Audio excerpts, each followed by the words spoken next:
Pansit habhab. Guys, yan naman ang lulutuin ngayon. Tara, samahan niyo ako.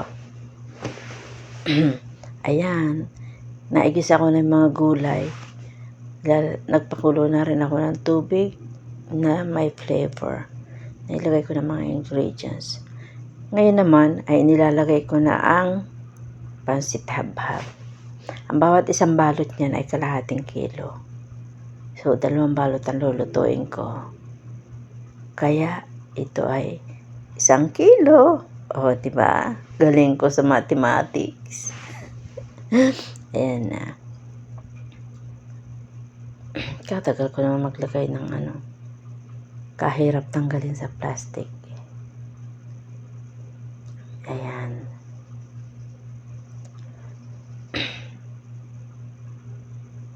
Pansit habhab. First time ko magluto ng pansit habhab. Napaibiglaan ako. May nakita ako doon sa tindahan. Kaya ayan. Nag-try na magluto.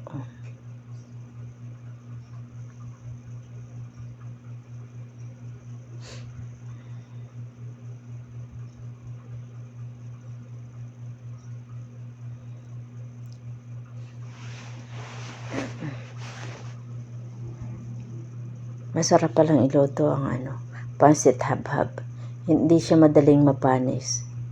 Basta huwag mo lang siyang dadamihan ng tubig. Ayan. Saka yung huwag mo lang siyang sobrang luto, yung sobrang lambot.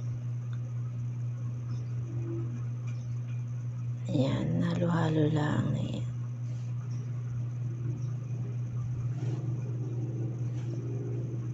Tapos nilagay ko na ang gulay nang medyo malambot na. At ayan na. Luto na naman na yung gulay dyan dahil naigisa ka na nung una. Hindi ko na binidyohan dahil alam ko naman na lahat ay marunong magluto ng pansit. Igigisa muna yung gulay at yun na. Ayan na. Tiyarang! Luto na. Kain na na.